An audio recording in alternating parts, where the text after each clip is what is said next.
My name's Rachel Youngman, and I hope you can all hear all right.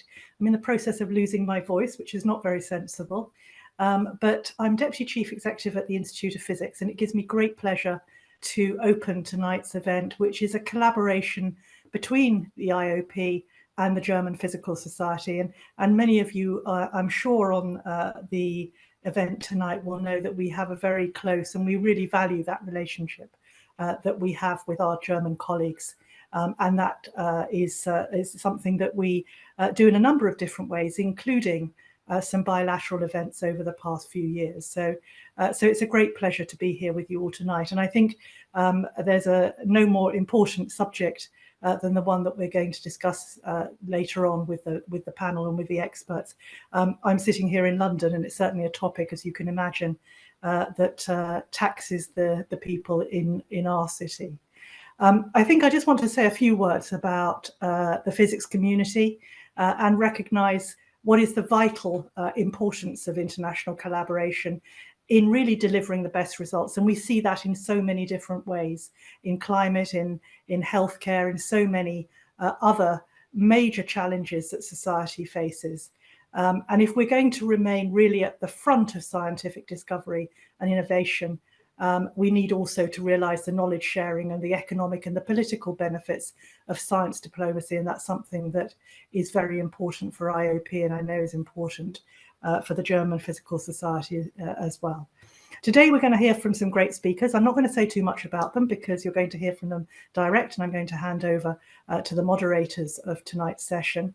But it is about transport, the future of transport, and a key element is how we look to achieve a sustainable transport system. And obviously the key role that physics plays now, but will play in the future in delivering that. I think it's probably something I don't need to dwell on in this audience, is just how important physics is as a discipline and how important it is to almost every modern day and emerging technology, from developing new materials, nanotechnology, of course, to drive engineering advances, through to developing new synthetic fuels for our transport system. Over the last couple of days, we have released a new report, and that report will be discussed at COP, which of course is coming up in Dubai in a couple of weeks' time. And I just wanted to touch on that report because I think it's quite interesting, hopefully for all of you who are from the UK, but also from outside the UK, just to hear some of the findings that we've come to publish from our membership, and to note that 83% of our members, you won't be surprised, I think, by this, do not think that we will deliver 2050 net zero targets with current levels of investment into technology. So that investment is incredibly important. Most of our members agreed that more investment is needed across all physics domains and critical technologies. And 55% think that public attitude is an obstacle restricting technology advances at the moment. And one of our aims at the Institute of Physics is to undertake that public dialogue and try and play our role in helping the public to understand the importance of the future of green technologies, but also doing that in a way that understands fairness and accessibility for everyone. I think what we do know is that there's, and maybe the speakers tonight will have this, but I think what we know is that there's no silver bullet solution, and it needs really a systems approach, bringing together the broad portfolio of solutions into integrated, distributed and smart energy systems. Ethics, important, inclusion, as I said, international partnerships and public perception at the key of what we need to do. We have a forward in the report, and hopefully you'll all receive a link to it fairly soon. But Sir Alex Sharma, who many of you will remember is ex-president of COP26, has written in the forward, and I will just read what he says. What's needed in the UK and Ireland, this report was about those two countries, is a long-term strategic approach baked by action, an approach which should have physics at its heart. And the IOP report he finds is timely and provides evidence to how we can collectively move that forward, not just in the UK and Ireland, but across the globe. So it's supporting events like tonight where we can talk to our colleagues from Europe and from other places around the world. At that point, I'm not going to say any more because you've got an interesting and a very full session ahead. But I would now like to introduce Karen Zach, who is the Executive for International Activities at the German Physical Society. And we wish you all a very good evening. And thanks again to all the speakers for contributing to tonight's event. Thank you very much. Over to you, Karen. Thank you, Rafa. So my name is Karen Zach. I'm an elected member of the Executive Board of the German Physical Society, responsible for international activities. And on behalf of the DPG, I would like to welcome all the participants in our today discussion. I think it's not necessary to give a long introduction to the German Physical Society. You know that we are a quite big society with more than 53,000 members. But today we want to concentrate on a question which I think is interesting for all of us: future mobility, prospects of future mobility. It's a very broad theme, so we can pick up only some aspects. And we are very pleased that we have quite interesting people on our panel. And I would like to introduce our moderator, Barbara Lenz. She is a geographer from 2007 to 2021. She was the director of the Institute for Transport Research in Berlin, belonging to the German Aerospace Center. She is a professor of transport geography at Humboldt University in Berlin. And her main research areas within social science, mobility and transport research include the transformation of the transport sector, acceptance and effect of automatic driving, new mobility concepts, as well as mobility in the context of developing countries. She has been a member active in numerous committees. She is a co-author of several standard works. I think I immediately hand over to Barbara and hope for an interesting discussion. And one word more, I'm sitting here together with my colleague from the DPG head office, Georg Dux. We will try to help a little bit with the questions which come from the audience. Barbara, the floor is yours.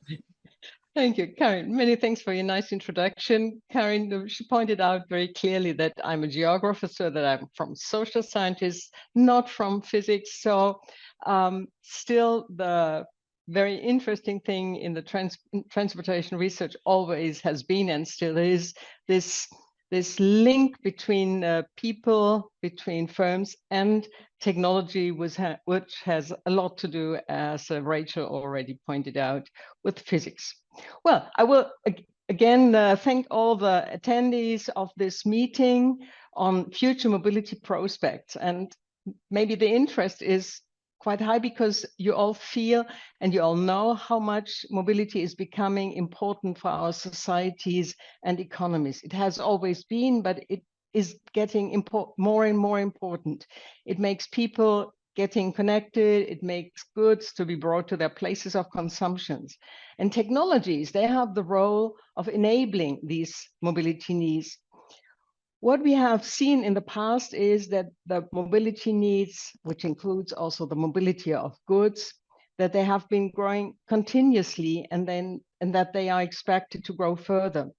In the UK, for instance, people traveled more than 800 billion kilometers in the year 2018. In Germany, it was in the same year about 900 billion kilometers, which is an increase of more than 30% in the 20 years that were before. And what we see for passengers, we see it also for goods. And we do not only see it for road, we also see it for rail. It is continuously increasing demand. Our panelists will take us into this world of growing demand for mobility from different perspectives. The first panelist, Walter Neu, is professor at Emden University for Applied Sciences. He will introduce research about a new and alternative means of transport, the Hyperloop. Markus Ebert, he is sales director at Deutsche Bahn International Operations, and he will make you understand what it means for a large mobility provider like Deutsche Bahn to introduce a new technology, but also make technologies convenient and useful for customers. And finally, the third speaker is Giles Perkins from WSP Engineering and Planning Consultancy, with their with their headquarters in, I think it's Montreal, it's Canada in a way. And he is at WSP, he's head of future mobility. And he will make you familiar with an approach for mobility that puts the customer in the heart of the equation. Each of the panelists will go into his specific topic from a viewpoint that is embedded in the transport system. Not only people, not only goods, not only technology, but the interrelations between them and what it means if new technologies are introduced in the transport system. I am very grateful for this approach, as it widens our understanding for mobility and transport in a very particular way. Again, thanks to everybody for the interest in the topic. We will have now the presentations of our three panelists. If you want to ask a question or make a comment, please use the Q&A box during the presentations or during the subsequent discussions. You will find the Q&A box in the English version, Q&A, on the bottom of your screen. It is also on the bottom of the screen in the German version, but Zoom version, but there it is F&A, Fragen und Antworten.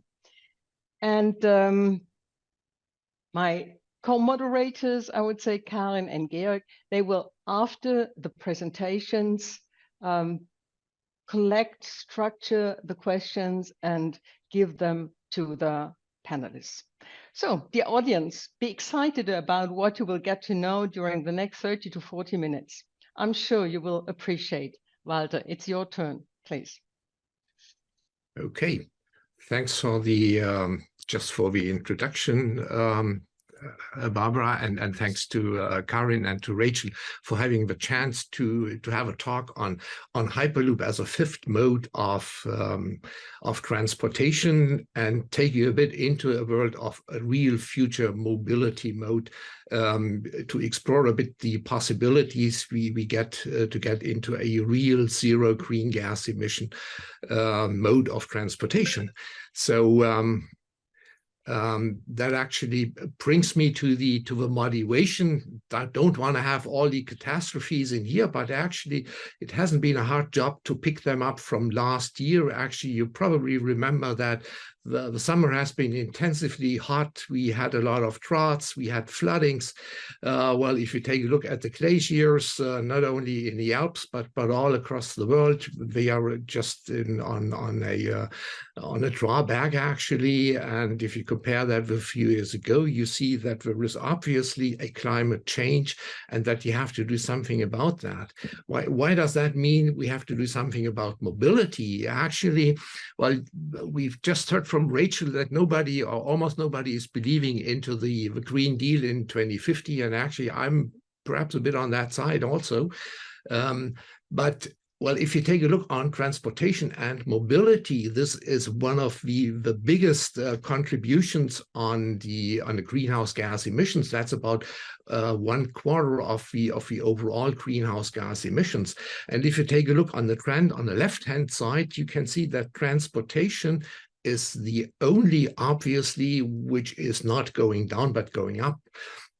So therefore, we would have to have a real good approach to reduce the greenhouse gas emission if we want to meet at all the 2050 deal on getting to a zero net emission in there, which in the end means that by the transport has to reduce the emissions by 90% by 2050 to get down to zero, which is really a challenge to do.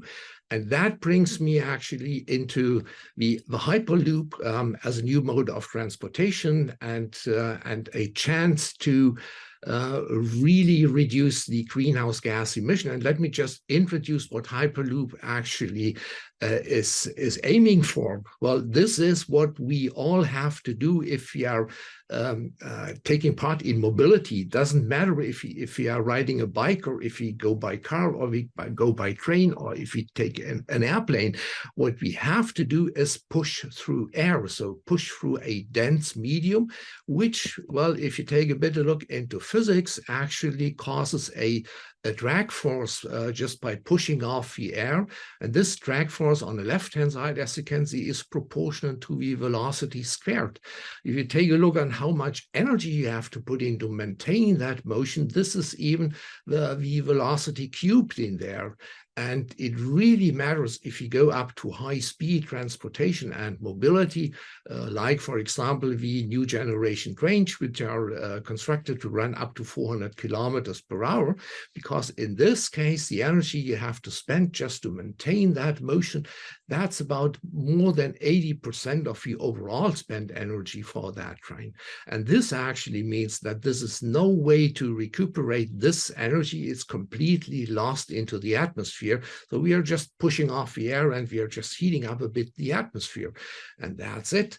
And this brings me straight to the idea why Hyperloop actually might be an option on that. So if you just think about putting this high-speed train into a low-pressure environment, so let's say putting a tube around that, putting a vacuum pump on that tube, sucking off the air down to about 8% of the atmospheric pressure. So we are talking about 1 to 10 millibar pressure inside, and using this with renewable energies, might it be wind energy or solar energy, well, then you can reduce this aerodynamic drag down to a tiny value, and that means you're just reducing the most consumption of energy for high-speed transportation. So this is actually the idea of Hyperloop. So let's just think about putting such a train or such a cabin into a reduced pressure atmosphere, which actually means we have a tube, we have a train inside, and we have just a pump to suck out the air actually, which brings us into quite some challenging questions about moving in such an atmosphere, which is usually not the case if you are just in aerodynamics or in fluid dynamics, because now we have a confined tube where the capsule is moving in. And if you just see this, the simulations of flow dynamics in there, you can see that if you have a blocking ratio which is filling up all the tube, you wouldn't be able to run that system, because then you would cause a choked flow around the capsule, so that this would in the end create even a shock wave in that tube. So you would have to consider how to construct and how to aerodynamically shape the size of a tube and the size of a capsule to run that in a nice way, so that you really take the advantage of having a low pressure atmosphere in there. Then we have to create the vacuum inside, or just the low pressure, the 1 to 10 millibar pressure, which is not a problem at all, actually, because you can do that just with dry vacuum pumps, so that you can evacuate the whole volume. Of course, you would also have to take a look into the airlocks and the valve designs in there, so that you can get in and out with passengers or with goods. But this is also something you can technologically solve, as you can see in the upper left-hand side in there. This is a huge gate valve actually, which has an inner diameter of about 5 meters, and that would be sufficient to run a large capacity Hyperloop train inside of that. But there is perhaps one more challenge in that, because you're running inside a low pressure vacuum. You would also have to take a look into the heat dissipation and thermodynamics, so that not everything is heating up to a high amount of temperature inside. Well, let's think about the mode of propulsion and the how to move the part inside of that tube. Well, if you go up to high speeds, let's say above 400 to 600 kilometers per hour, you would probably not stick with a wheel and a track solution, but you would probably get into a levitating solution, which is already kind of off the shelf, because that's just the maglev, which is running in Shanghai and has been developed in Germany, and that is capable of going up to velocities of 600 kilometers per hour, and it's levitating, so no problem at all. You could even use perhaps superconducting technology, like in the maglev, as you can see in the middle part on the right-hand side, which is running in Japan and going up to 606 kilometers per hour. But the main reason why you don't go to these high speeds is actually that the air friction is too high, or that the energy you have to put in there is, as I said before, proportional to the velocity cubed. So the idea would be just using kind of an infrastructure as for the maglev trains, which might be elevated on posts so that you don't have a lot of landscape use in there. You can put a tube on top of that, which is made out of steel, or you could use composite materials or even concrete if you can maintain the vacuum pressure inside. And that would be good enough to run such a transportation system all across Europe, actually. In the middle part, you can see just a testing facility, which is set up right now in the Netherlands at Veendam. And on the right-hand side, you can see just a switch for connecting two tubes. That would be extremely needed, because then you can do a connected network in there, and you can fuse the different tubes in there. So that would be possible to run all across in there. And to tell you that this is a really vivid field of research and development. In here, you can see all across the world, starting from Toronto, from transport, going to Hyperloop TT in Toulouse, all across the world, there is different approaches to get this kind of mobility into a real life application. Again, you can see Veendam in there. And of course, also our Chinese colleagues are capable of doing the Hyperloop development, and they've set up a test track which has a length of about 3 kilometers. So that is quite an interesting topic all across the world, with the potential to get to real zero emission transportation in there. But this brings me back to Europe and back to Germany. In this case, in the northwestern part of it, that's the cradle of a maglev trains in there, which is at Laden, actually, where we have a full length of about 32 kilometers track, and that would be a good place for Europe to do an innovation and a certification facility for getting Hyperloop into a real transportation mode in there. We also contribute at the University of Applied Sciences in Emden with a tiny length in there. This is 26 meters in length, just a steel tube, but that would actually then be the longest test facility of Hyperloop in Germany, just 2 meters longer than at the Technical University in Munich, where we just do logistics applications in there. You've probably heard of Hyperloop, but what is it exactly? Hyperloop is the new mode of transportation for large volumes of passengers and cargo. Vehicles move through tubes, which create the ideal conditions for low energy travel and protect the vehicles from the environment. Just like a highway, vehicles join and exit the high-speed network at any point along the route. Direct trips are made possible without transfers or intermediate stops. The Hyperloop network connects cities, countries, and even continents in short periods of time. Okay, that's a look into the very future, actually, but we have to start it right now if you want to get that going, and if you would have a chance to meet the 2050 goal of zero emission in there. Let me just wrap it up. What Hyperloop has a potential for in mobility, actually, we can go up to the twice of the speed of a new train generations, which is about 800 to 1,000 kilometers per hour, just ground-based, actually. We could use that for the transportation of passengers as well as for cargo and goods. especially, of course, if there is a need for fast transportation, let's say in the production of vaccines, where you have a few production sites which you would like to connect continuously in there.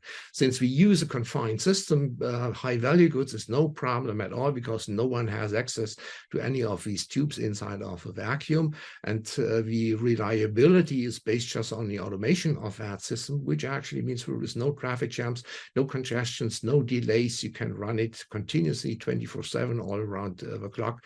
And the main point actually is the sustainability, because this is, as far as I can imagine, the only system where you really have a zero greenhouse gas emission system, which is completely running on renewable energies in there. And that brings me just to the end of my presentation, just mentioning that, of course, I'm not the only one who is doing that at the Institute of Hyperloop Technology. I'm co-heading that institute with my colleague, Thomas Schüning, who is a mechanical engineer, and I'm a physicist, and we are just bringing all that together and try to make that a real story where we can get that into an application for mobility, for Europe, and perhaps for the whole world. That's it. Thanks again. So, Walter, many thanks for this look into the future. And the one big point that you made is, if we want to have if we want to succeed in the future, we have to start now. We have to work on how can we get there now. So many thanks. We will discuss later on that. And I may remind the participants that they can put their questions, their comments already now in the Q&A, in the F&A box that you find on the bottom of your of the screen. Sorry. Many thanks also for the calculations. I think we will come back to these economic issues. How can these new technologies, how can the introduction of something new really work? Because there must also be someone who pays for it. Well, Giles, you are the last speaker, and I think you will bring us again. Sorry, I don't know why my video stopped. You will bring us again or even more into this issue of the mobility and transport system. And I'm looking very much forward to your talk. Please. Thank you. So thank you, everybody, and thank you for the invite to speak today. My name is Giles Perkins. I'm the head of profession for future mobility at the consultant WSP. I lead a team of about 35 people who are immersed in all things that are future mobility. So all the different modes, the different services that are coming up. So I was really pleased to be talking in this slot around Hyperloop and how we would integrate a new mode such as Hyperloop, particularly focusing on how do we get the customers to and from those systems. So to give you a little bit of overview as to where we are in the UK at the moment, we've been investing quite a lot of money in new technologies. We've had a lot of investment in micro-mobility, in mobility as a service, all sorts of things are happening. And this latest announcement in the King's speech, so as you well know, we have an interesting system in the UK. So the King announced the policies that the government is going to bring forward, and self-driving vehicles, the legislation for self-driving vehicles are one of the things that's going to be brought forward in this next session of Parliament. So it's quite exciting that the UK as an island, which is relatively small considering compared to mainland Europe, are considering a lot of these things, whether it's people talking about Hyperloop, or whether it's autonomous vehicles, or whether it's e-scooters, cargo bikes, whatever else. But what's common to all of those is, what's the customer base? Who's going to be using these things? So we've done a lot of work recently reimagining this mobility landscape, and we advocate putting the customer at the heart of things. So this little diagram here is our map of the future mobility landscape. So we've got the customer at the center. We've got new business models, we've got new modes, we've got automation, we've got aggregation, the changing shape of places wrapping around that. So i.e. how customers interact with those new modes. Wrapping around that, we've got digitalization and digital connectivity. So the fact that society is becoming digitally enabled, the fact that we are using journey planners and smart ticketing and contactless payment, the fact that mobile communications are so important to us. Then wrapping around that is the decarbonisation of all modes and all scopes. And what I mean by that, it's decarbonisation using battery technology, hydrogen technology, alternative fuels. But it's also the decarbonisation of the infrastructure that we built. And I've noticed a couple of people on the call have asked about the carbon impacts of building Hyperloop. I'm very fortunate. I am the lead for a Department for Transport project called Live Labs that is looking to decarbonise highways. So we're looking at how to remove carbon from those physical assets that we're either repairing or we're building. And this is really important. So just to recap, the customer, the new things, the future mobility, the digital wrapper and the decarbonised wrapper then help us with our goals that obviously we want to achieve. Tackling congestion, improving air quality, reducing carbon, etc. So the important point of this diagram is that we're not saying it's about the modes, we're saying it's about the customers. And that plays back to the previous presentations around if you're introducing a new mode, you really need to be focusing on what that business model is and how we attract people. This slide is also really important when we think about the ecosystem. So we've got an existing transportation ecosystem that, as has been described, we had railways here in the north of England, I think it was 1829 or something like that. We've had railways a long time. We've obviously got highways, and as everybody has. But they don't exist in isolation. They exist as mobility systems with digital and with the underlying energy systems. And that's really important as we decarbonize electric vehicles, electric railways, electric Hyperloop. They also exist within the environment of the places that they serve, within the economy and the activities that we and business undertake, and people, behaviors and societal trends. And it's interesting to look at the questions. A few people have raised issues around public resistance to technology. So we have to be mindful as to what the benefits are. And wrapping around the whole of this are some of the things that colleagues have touched on: the materials, the vehicles, the space that we need, the funding, the maintenance, the policy, the infrastructure, the legislation. So thinking about things in the round, we start to realize that yes, we can have these great technological ideas, but we are inserting them into existing systems, whether that's a financial system or a legislative system or an energy system or a transport system. We also need to think about those systems in terms of what that means for our organizations. So what that means for Deutsche Bahn, or what it means for rail operators here in the UK, or what it means for a city region, or what it means for a connected set of cities, or what it means for a customer for the whole journey, whether that's a pallet of materials getting from Shanghai to Rotterdam or into the UK, or what it means for us and our families as we make our journeys to get to work or to school or to whatever else we decide we do in our lives. Underpinning this, and this is really important, is taking this approach of thinking about the system. When we start to map and think about the systems where we are trying to insert future mobility, whether it's Hyperloop or whether it's mobility as a service or whether it's e-scooters, we need to look at the existing transportation system. We need to look at the opportunities and the deficiencies within that. We need to look at where resources are going, where other investments are being made in digital and energy, the things that new modes will depend upon. We need to look at the skills and the policy stack and the priorities that we have. So on a lot of our projects, we've been doing this systems thinking approach in terms of mapping what's out there and then looking at those opportunities and deficiencies so that engineers and planners and policymakers can then work together to start to tackle the barriers so that we can deliver much more quickly. And that was really important in the previous presentation from Marcus around how, if we're going to meet net zero, we can deliver things more quickly. So taking a systematic approach starts to take us into a much faster way of working. We also do a lot of work around the drivers of change, as we call them. So the things that are leading to this, and obviously reducing energy in a mode such as Hyperloop helps us reduce energy, it tackles climate change, etc. We're tracking about 300 now, different what we call signals, trends, and trajectories.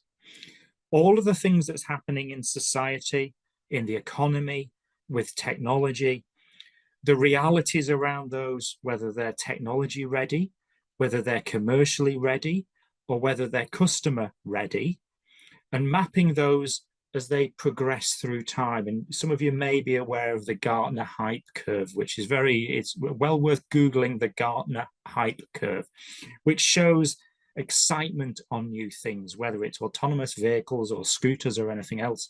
And then the inevitable decline as people get tired of thinking about it, or it's all too hard, and then a rise again to a plateau of reality.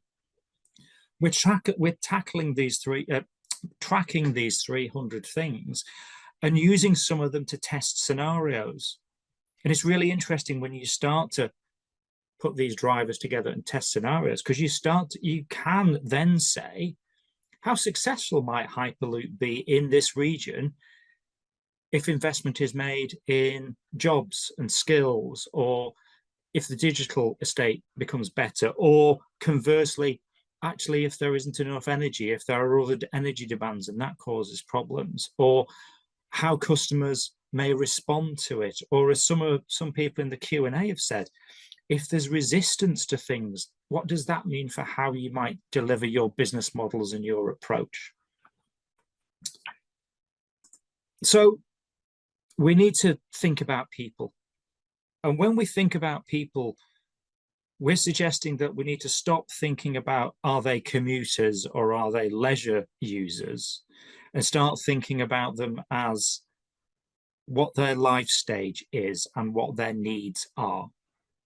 So if you think about it, if any of you got children who will be our future citizens, their needs, their expectations from us as engineers and planners, and us that kind of input into society, might be very different from somebody who's like me. I'm in my mid-50s, I'm at a different stage of life.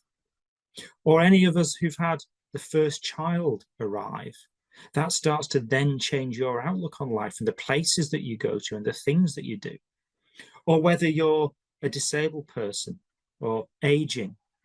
We're very fortunate we're a participant in the National Centre for Accessible Transport here in the UK, a globally significant problem, looking at the barriers to disabled people accessing transport, because disabled people make 38% less trips here in the UK than able-bodied people. So when we think about people, we think about their needs, and what we do is we develop personas, which are typical types of customers. So we can work out what they would want from these new modes and where those new modes should be and how they should be organized. So we start to really understand the customers in a much more retail-led way, perhaps, than a traditional transport planning-led way. We also need to think about communities, because the needs of those urban places, those cities or those connected cities, of which in Germany particularly you've got those connected sets of cities, the suburban, the peri-urban ring that wraps around those cities, those rural communities or the remote rural communities, and we mustn't forget the coastal and the island communities. Those communities all need different things from existing transport and future transport. They all have their own challenges. They are all interacting with the people that live there and the businesses that are based there. Particularly when you think about agriculture, particularly when you think about tourism. So the role that new modes can play in unlocking some of the challenges that we've had, particularly some of those forgotten places, could get quite interesting. And it's very fascinating looking at Deutsche Bahn's proposal for how Hyperloop might wrap around a city but link to these other places. Starts to get, for me, quite interesting. And then we need to think about the activities that our transportation networks actually serve. They move the freight and logistics that enable everything, all of our food, all of our medicine, all of the things that we depend upon. They get people to healthcare. They allow us to do tourism, leisure, and social activities. They allow us to learn and improve our skills. And obviously, they get us to work, but they also get us to volunteering opportunities. So when we talk around how railways are congested, and we're a little bit behind here in the UK compared to where Germany is in recovering from the pandemic, but we've got places where trains are very, very densely packed. Those people aren't all commuters. They are all doing these different things. So when we think about a new mode, it's okay, how do we cater for those passengers? Some of them are time sensitive, some of them aren't time sensitive, some of them are cost sensitive, some of them aren't cost sensitive. So just wrapping all of this together in terms of how would we integrate what's happening in the wider future mobility space with a new mode such as Hyperloop, we start to get into two things. One, the role of mobility hubs in terms of providing that access. And I always describe it as the tentacles of the octopus that reach out from the transportation network, be it rail, be it Hyperloop, the e-buses, the e-scooters, the e-bikes, those tentacles of public transport or publicly accessible transport. The role of stations as community hubs, doing different things, whether it's retail, etc. And I've been very fortunate. I traveled extensively in Europe last year. I went to the World Roads Congress in Prague. And when you look to European stations in contrast to UK stations, much more retail, many more things in there. And what we're advocating is that they should be hubs for wider community services. So it could be education, it could be healthcare, it could be lots of things. But obviously, these buildings, these things that allow us to access transportation need to be low carbon in themselves. It's also thinking about the information that we provide and the food and drink opportunities, but also how people can get to locations with private bikes, especially if we're structuring things like Hyperloop around redevelopment or intensive development and creating new towns, new garden villages, etc., along those routes. So we can rethink how place and planning works. And then obviously the digital layer. We're moving very quickly towards mobility as a service. So this is a screen grab of the app in Munich. And the same developer is, I lead a project in Bristol in the west of England, delivering MAS at the moment with the same group developing. Having MAS, having digital ticketing, accurate, personalized journey planning information, so that we're not only creating a seamless experience to a new mode in terms of Hyperloop, so what the stations look like, the facilities at the stations, but how people purchase the tickets, how they can save money doing it, how they can get accurate journey planning information. So when we think about a new major mode such as Hyperloop, all of the things that wrap around it, all of the systems that are already out there, all of the rest of the things we're trying to do in transportation, we mustn't forget. If we leave doing those until the end, actually what we're risking doing is not capitalizing on the big opportunity that things like Hyperloop could provide. So I'm advocating a systems-led approach. I'm advocating putting a customer at the center of things. And I'm advocating thinking about our future people, our future places, and our future activity. And I'll say one last thing. In Wales, here in the UK, there's a piece of legislation called the Future Generations Act, which is my favorite piece of legislation. If anyone's ever going to have a favorite piece of legislation, this one's mine. What it does, all future decisions have to be taken through the eyes of the future generations, so i.e. those that aren't born yet or the young people.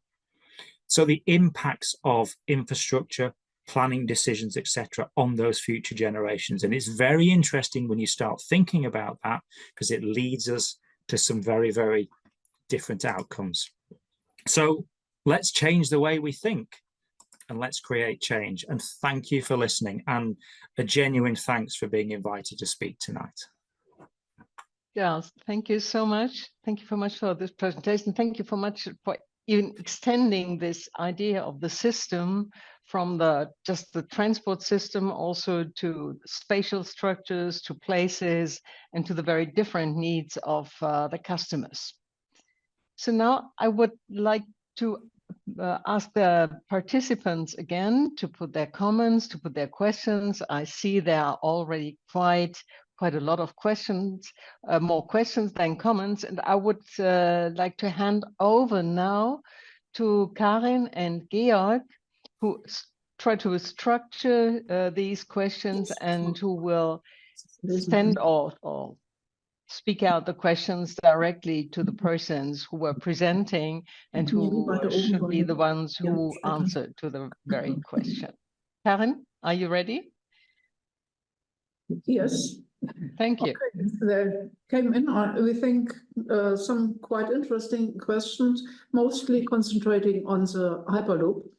So we will try to combine two questions here. The first one was, did you estimate the amount of materials necessary to build the Hyperloop infrastructures and the GHG emissions produced by building the infrastructure?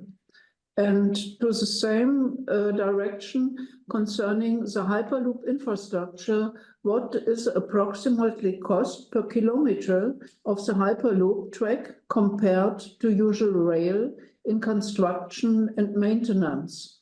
I think this should go to Walter, and might be Markus can add something then. Of course, you can calculate exactly how much you have to invest for a certain design of your Hyperloop track.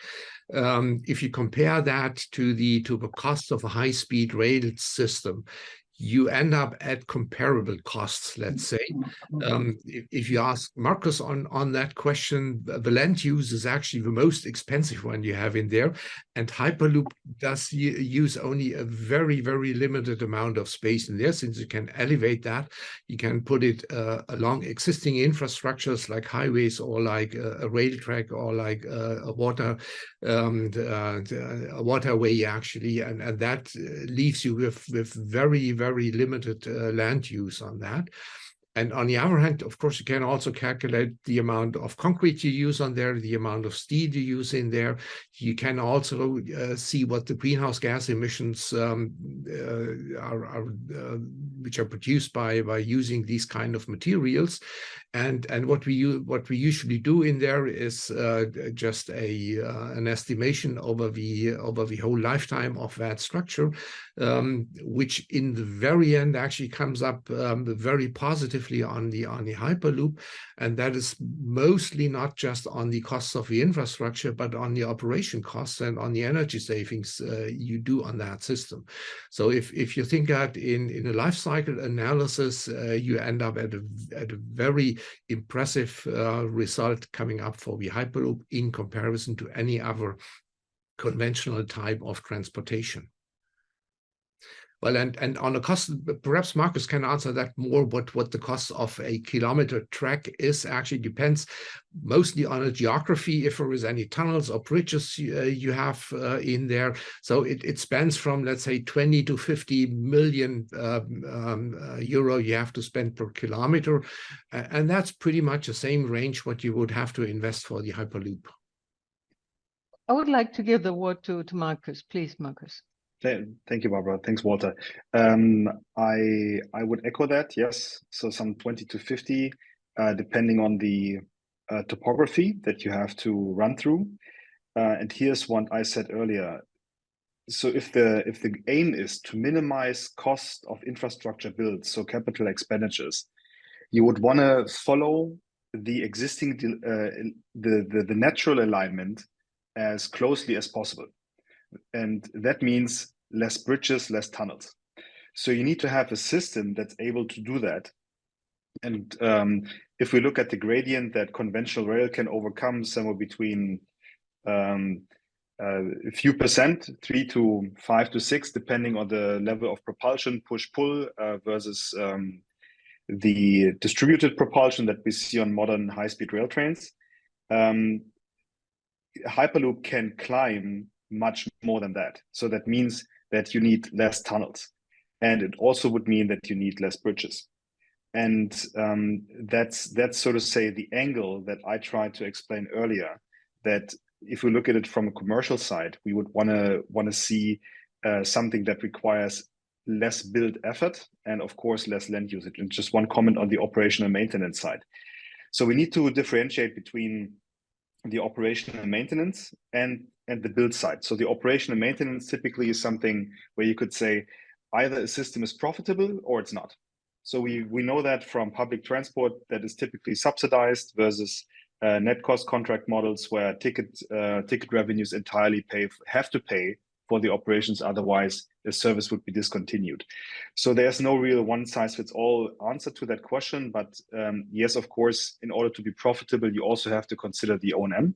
And just one last observation that we currently see, and I had the pleasure of speaking at an exporters panel yesterday here in Berlin, and what we see more and more is that customers that procure these infrastructure, they look at shifting infrastructure cost to operations cost, right? So what you see from the software market, where in the old days you used to buy your Windows for 200 or 300 euros, and now you're paying an annual fee.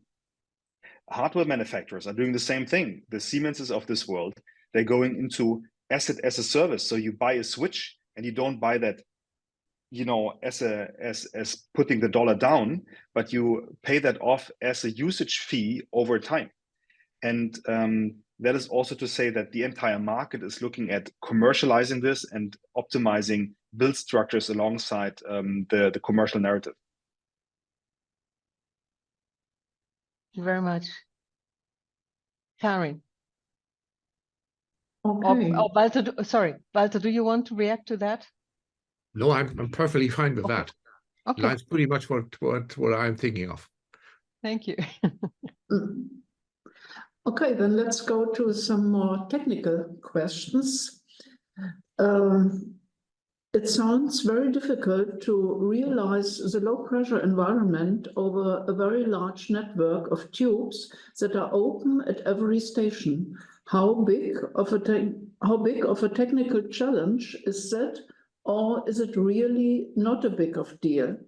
And another technical question to combine to this, a question about safety. What happens in the event of spontaneous vacuum breakdown due to a leak if the train is loaded at a speed of 300 kilometers per hour with 1000 millibar air pressure?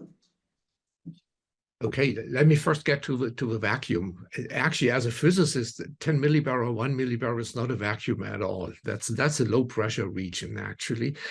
So that's very easy to create, even on a large volume. That's industry standard, I would say. If you just have a dry screw pump, you can go to, let's say, less than a millibar, and you can do that with capacities of 750 to 1000 cubic meter per hour.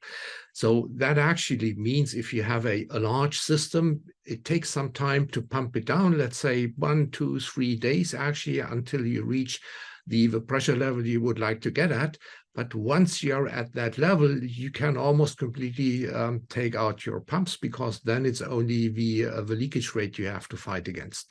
And that's it. And this is not that much. So the energy consumption of a vacuum pumping system is just for the pump down. That's some energy you have to put in there, but just maintaining the pressure, this is not a problem at all. And of course, the stations are not open to atmospheric pressure, but you have a gate valve in there. So there is also very low leakage rate, even if you get your transportation vehicles in and out, because you are just gating off the vacuum.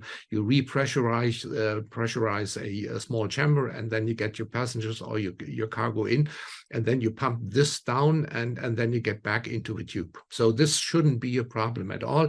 And the vacuum level itself is also not a problem at all. Now let me come to a vacuum break in there. Well, what actually happens is that your train is running against a higher atmospheric pressure, which decelerates it. So it's kind of a self-safety system. Nothing will happen on that train, except that it's just speeding down and coming to a halt, where we perhaps have a just a motor where we can move it forward just to a point where we can extract the passengers. So this shouldn't be an issue at all. I would perhaps be more anxious sitting in just in an airplane at a height of 10 kilometers, and if something happens to that airplane, I'm well high up in the skies and there is no chance to get down on Earth. And on Hyperloop, you're at ground level. So it's easy to help people in and out, and it's easy to maintain the safety on that system.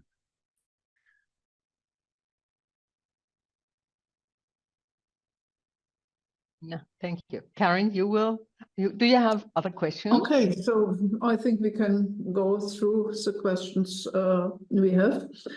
The next one would be, could you estimate at this time the power consumption that is necessary to run a train? And a little bit also to this direction, is the transport capacity per unit time comparable to conventional trains? Why should there be no traffic jams? There will be an upper limit. Okay, the easy one is the capacity. Perhaps I could also pass that on to Markus, but there is a few studies actually getting into that business, and you come up with pretty much the same capacity. Depends a bit on the design of the systems and on the platooning of the vehicles in there, but you can go up to the same capacities as you have with the ICE3 or ICE4. Then the next question was the power consumption. Well, levitating, actually, if you use the right system with an electromagnetic suspension, that's about 10 to 100 watt, what you have to spend on that. And then it's just the propulsion. The propulsion can be done with a very efficient technology, with linear motors, for example, where you have a higher efficiency than what you can do with the ICE, so with the high-speed rail, high-speed trains running right now on tracks. So let's say for an ICE3, there is 8 megawatt installed as a propulsion power on that train. About 7.8 megawatt is used for that, and the rest is a bit safety. So if you take into account that we don't need that high power because you don't have to push through the air in there, we can do that with about 1 to 2 megawatt installed as a propulsion system. And then the propulsion is just the design of a propulsion which is used. If you do that in a linear motor, you even have less weight on the train itself. So you can downsize the propulsion system and the propulsion power quite extensively. And let's say the power to get that train accelerated and decelerated, so just the kinetic energy, that's what you can easily reconvert into electric energy. So this is nothing you are losing, but that is just a transformation of energy in kinetic motion, and then the kinetic motion can be used with a generator to recuperate that energy and get most of the energy back just for the system itself. Harry, may I add a question to that? Yeah, sure. Not to the latter, but to the first. When you were talking about the capacity, you were comparing the Hyperloop with an ICE. But if I understood it well, you were comparing one Hyperloop train with one ICE. And I'm wondering, I'm sure you can, Markus, tell us about the number of ICE trains you are running per day. Then the question is, how much should the Hyperloop infrastructure be to deliver at least 50% of what is long distance trains are running at the moment in Germany? So more Thank you. Let me try to tackle that bit by bit. Thank you.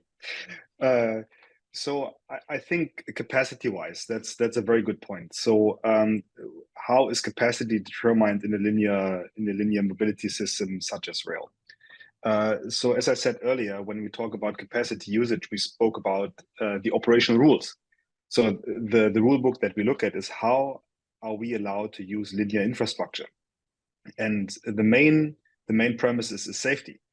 So we look at the system that's almost 300 years old, and it's been a system designed around failure and fixing those failures, and then coming up with a rule book that is continuously improving.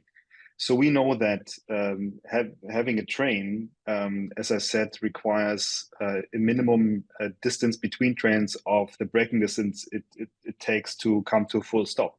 So initially we were talking about splitting infrastructure up into different segments and called blocks for one train also to only be allowed to enter a block once it's freed.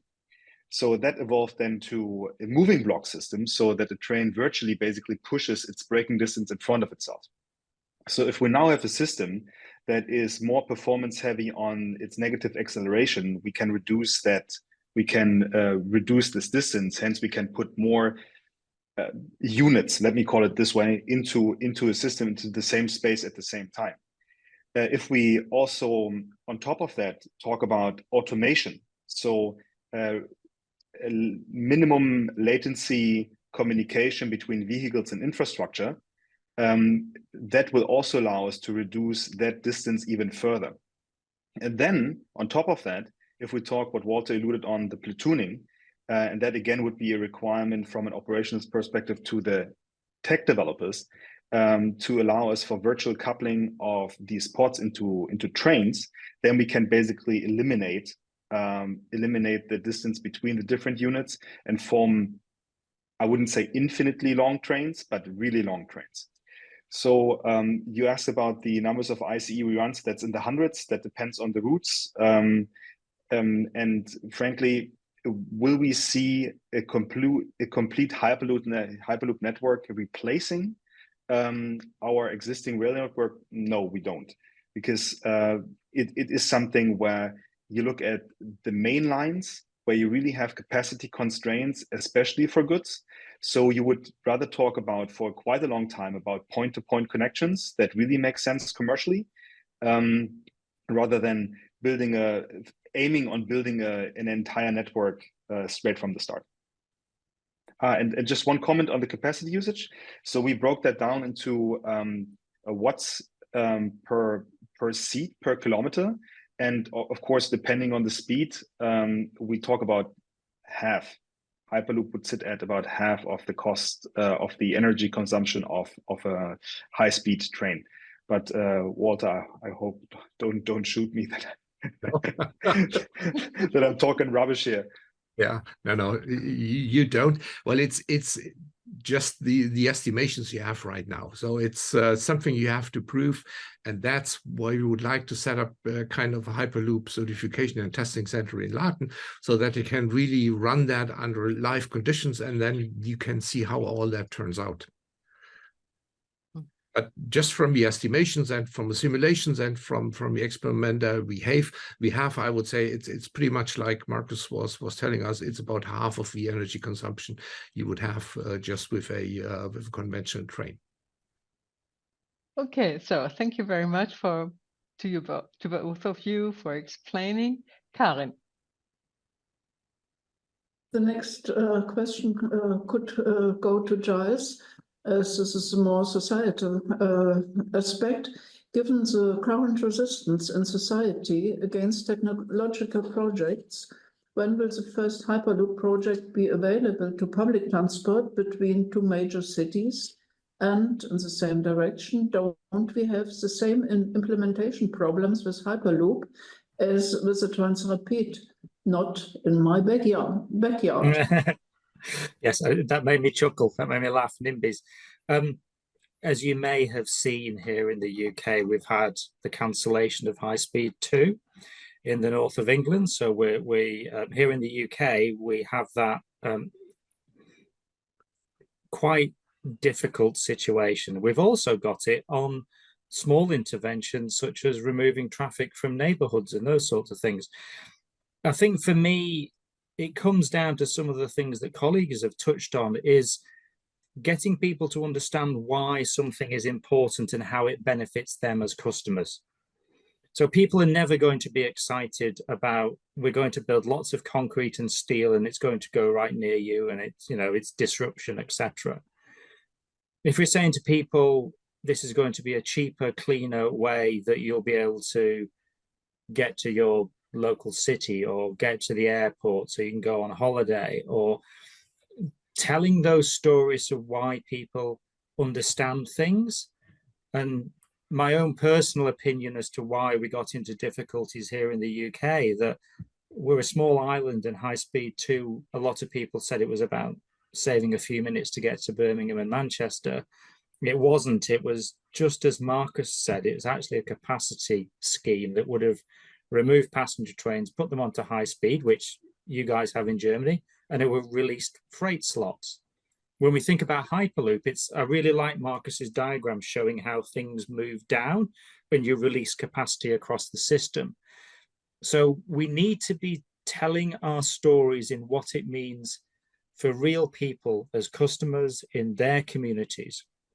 We also need to be doing a lot more co-creation and collaboration with people and communities right at the start of projects. I was speaking at another conference yesterday, and a colleague was saying on a panel that there is data showing that if you only engage with communities regarding the design and the impacts late in the process, you will never get them on side. And I think sometimes we suffer with that.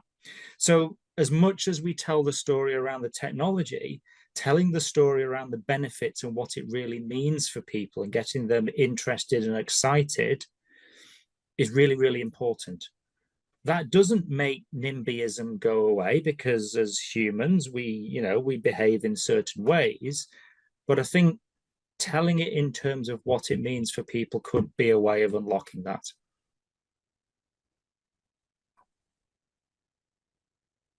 And as for when built, I would let my colleagues speak on that, because I'm no expert in this field. So I'll perhaps put Marcus on the hook. When will we see from Frankfurt, Marcus? Because I'll come and visit. I hope my employer doesn't sack me for commenting on this. But look, I think before we talk about the implementation, the most important thing is the minimum viable system that we need to see. There's a number of reasons for that. We need to have the technology side converge. So at the moment we have different, Walter put them up. We have the transports, the Eurotubes, the HARTs, Hyperloop TTs, and so on. And somewhere along the lines, you might even find some Elon Musk in there. So we need to see what is Hyperloop, right? So you have Hyperloop inspired systems like the one from Nevomo that have just done a levitation test in Poland. And unless that converges and we have one system standard that is, and there's one question up there, and I hope that Karin excuses me to pick that up straight away on the regulation side. So unless we have a common understanding of what a Hyperloop is, it's gonna be really difficult for the supplier market and the OEMs, the original equipment manufacturers, to basically become part of this. So, and this is not just talking about the vehicle manufacturers, but this is talking about the vacuum pump companies, the ones for the doors, whoever might see a business in this. They're currently really struggling to understand what is that Hyperloop and how can I be part of this? And the main reason is that there are different answers to this question, and we need to solve that. And the other is the regulation. So of course we don't want to reinvent the wheel, and the more regulation we need to have to regulate something completely new, the harder it's going to get.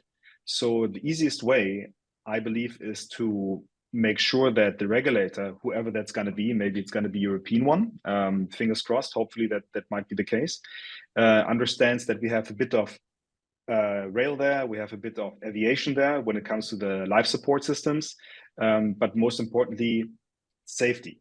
And I believe we will talk about safe distance to go, safe braking distance, as the minimum distance between units, because that's the safety standard. Maybe sometime in the future it might be different, but for now that is the gold standard we have to follow. But perhaps let me add. Yeah. I think we are. Please. Sorry. No, sorry, Mara. No, Walter, please, if you want to add, please do. Just wanted to add to Marcus, I think we are on the right path on the convergence of the technologies. There is a regulatory framework which the European Commission has set up as a working plan for 2023. So we are on the right path, I would say, but we need also to have some evaluation facilities where we can test these different technologies and can evaluate how safe they are, actually.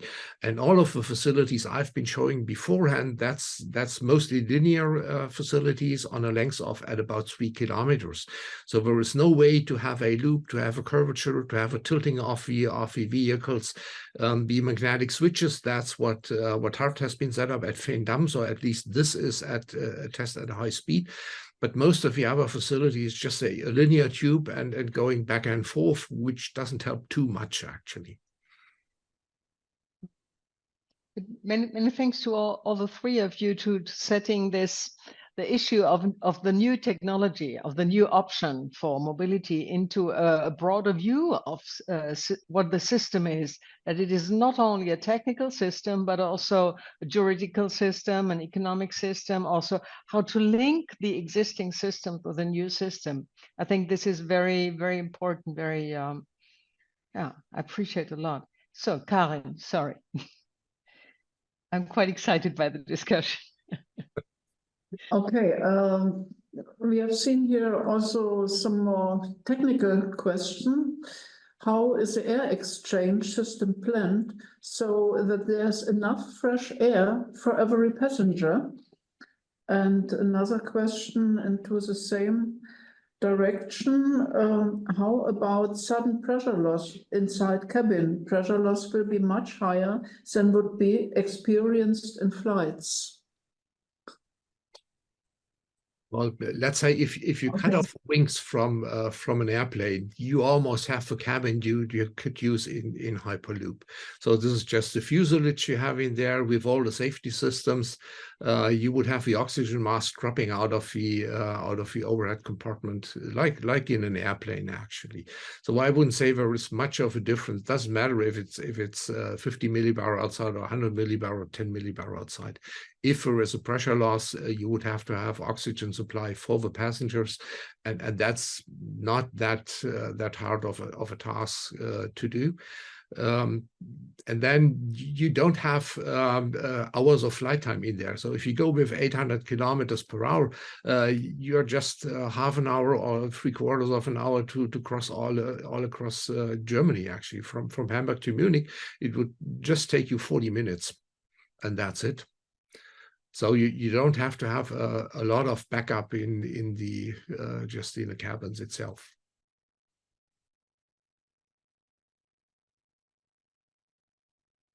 Harry, would you go on?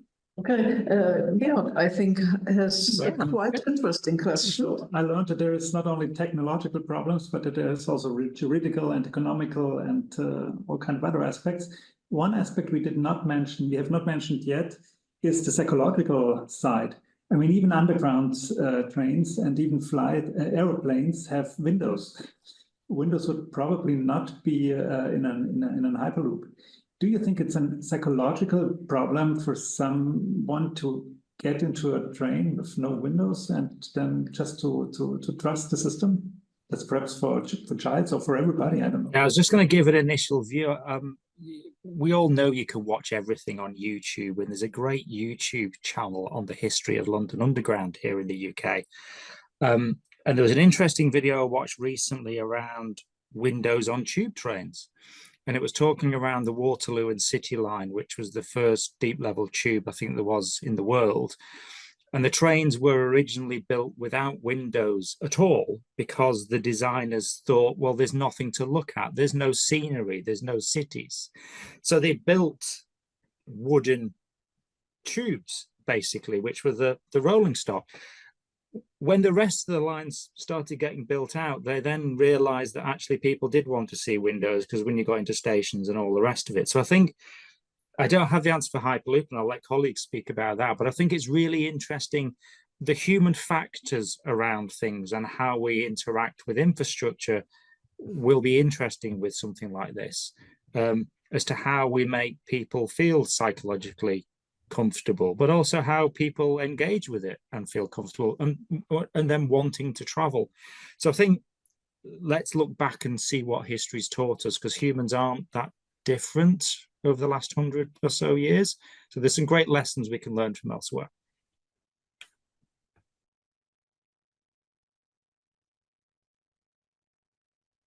Walter, would you like to add on that?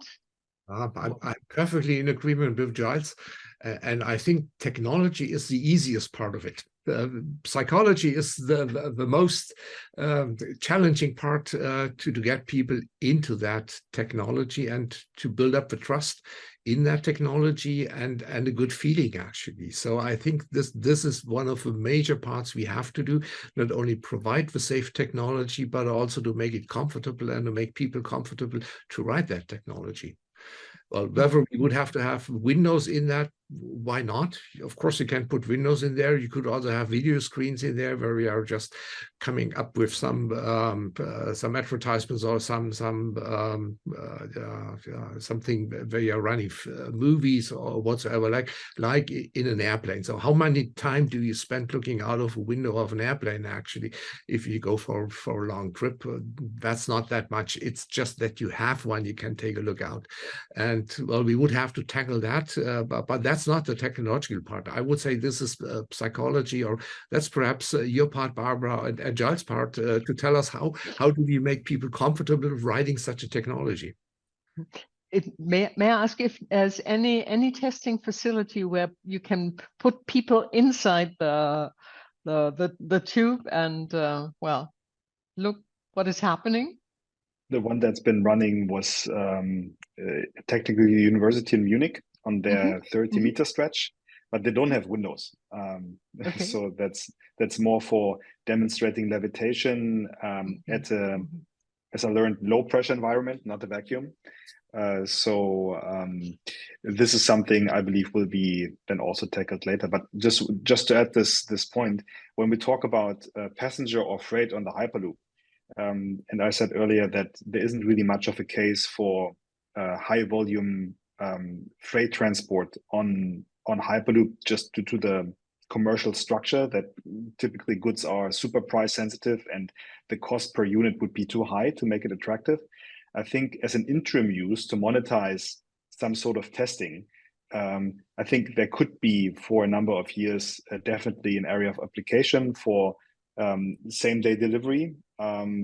These things, when you look at logistics chains and how these are set up, there could be even further down the road in an off-peak usage for those systems at nighttime at 3, 4 in the morning. There might be some relevance for it, but especially at the beginning when we want to make people trust the whole thing, that they have run a few 100 million kilometers, boxes might be the better guinea pig. If I may add something to the issue of passengers, how do they feel? What do they want to do? I have seen several surveys asking people using trains what their favorite activity was in the train, and was sitting there and looking out of the window. So people really enjoy that. So you have to find something that is as enjoyable as the landscape outside. So Karin, but I think you have still more questions. I think the last question which came in about cargo shipment in principle already was answered. There is one: would cargo shipment also be possible, sensible with a Hyperloop? I think Markus already said some words about it. Might be you want to add some remarks? Just a short one to add, of course. If you look at how large scale cargo is being transported, you typically talk about containers. And if you look at containerized goods, obviously that would also translate into a significant increase in capital expenditures. You need bigger tubes, bigger valves, different infrastructure to on and offload. Also, the carriage capabilities of the levitation itself would be different. So again, if that would double the price or triple the price of transport cost per unit, might be less attractive unless people really want it. I mean, if you want it fast and you want it now, then same-day delivery is something people are willing to pay for. Other than that, not really. So the preferred approach would be scale it for passenger pods and see what additional goods you can transport. Probably more like palletized goods rather than containerized. I think it's interesting, Marcus, if you look at the Shinkansen in Japan, where they're starting to experiment with things like high quality seafood coming from ports into Tokyo, where the high speed element works for the value of the commodity. I think that 100%. Gets interesting, where you can use spare seating capacity or spare, ends or underneath the vehicles. I think that starts to get quite interesting. But as you say, it has to be based on the value of the commodity. Yeah. It's a bit it's like it's a niche. It's an add-on. Yeah, it's a little bit like the discussion that's going on with vertical takeoff and landing and drones. Lots of use cases for medical supplies, medical tests, etc., because it's a high value, very time critical. But you're never going to be moving toilet rolls with drones and things like that. It just doesn't make any sense. Might depend, but yeah. Well, sorry, yes, to be crude. Perhaps to add a bit on that, I could see that as a pilot study actually for exploring the technology. And we are actually in a EU-funded project where we use kind of this technology on a low speed actually, but also in a tube, so to minimize the environmental impact. So you don't have any emissions, you have no noise. You can run that system automated 24/7, and if you do that for example for production logistics on a huge production facility which is in a congested area, and you have a lot of people living in that area, and they are not happy with 100 trucks passing through each day back and forth, and you have a possibility to put that into a tube and improve the quality of life by doing this kind of technology and being energy efficient on the same path.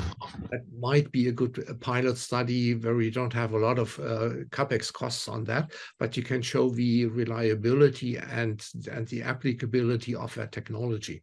So it's a niche, of course, and the high value market, high value and fast transportation market. That's perhaps also something of a next day delivery. So let's say you have hubs where we have a constant flow of merchandise back and forth, and you would like to minimize just the traffic congestions. That might be also a possibility. Or indeed into those, as Marcus alluded to earlier, where those airline hubs are bringing in large amounts of freight. I'm thinking Frankfurt and places like that. It could be more efficient to be distributing those out into the country and then have the hub and spoke model. But I think for me, it all boils down to the use case and the economics around the use case. As you've said, the technology is the technology, but without the commercial wrapper, it doesn't work. Yep. Yeah, so I'm looking at the time. Karin, this was the last question.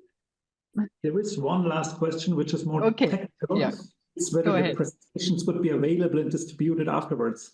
And that's, I think, a question for Miriam from IOP now. How will we distribute or will we be able to distribute the presentations afterwards, or even the video? And then I think we are through with the questions. Okay, so Miriam, so I will first start by saying so many thanks for this very lively discussion, for those wonderful questions. It was very many questions and only little comments, and I appreciate a lot this because it shows very much the interest of the participants in what you were referring to. And I should make some conclusions, but I do not want to make conclusions because what we have seen, this is my main conclusion, is how you integrate, how the technology, a new technology is integrated in a system, and how much it is important to think about the whole system with its many aspects, and really not only to stay with a technology, but understanding how it helps to make the system work, and knowing also that the system is not only the transport system in that case, but it goes much beyond that. So many thanks to all of you. And now I just have to go to that side. I'm sorry, because my computer told me that it is very low in energy. No, maybe it's a he is recovering. Sorry for that.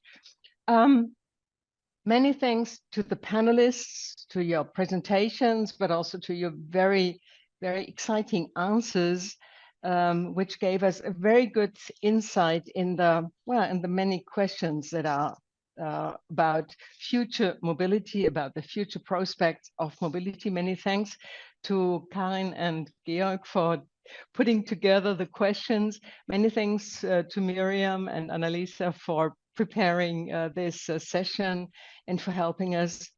And now we still have a request to the participants, because you were here, you were asking the questions, but we want to have more from you.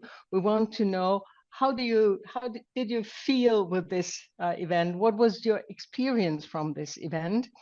And there will be a very short poll at the very end of the event. And IOP and DPG would appreciate a lot if you could answer this poll. And they would also be very happy to get some suggestions from you about the topic, about a potential topic of the next event. Maybe you have an idea, you write it into the chat, into the Q&A box, or you send an email to IOP or DGP. They would appreciate a lot. And now I hand over to Miriam, because there are so many other questions for the participants that they really want to get answered. Well, thank you all. Thank you, Barbara, and thank you for all the panelists for your participations. It was a very, very engaging discussion. And I think we're coming to a close with our session. And we would like to ask you to please share your comments and give us your feedback on what you thought. It was a pleasure to work with you all. And thank you, Karin and Jörg, for helping organize this event along with IOP. You say something about if the slides will be distributed, if the event is recorded, and if it can be looked at again. Could you say something about that? Yes, of course. So the event is being recorded, and it will be available in the Institute of Physics YouTube channel. Great. Thank you, Miriam. Thank you very much. So, okay, so have a nice evening. Enjoy the rest of this day, which is not so much in Germany, but which is still a little bit better situation in the UK. It was a great pleasure to meet you here in this webinar. Many thanks. Bye-bye.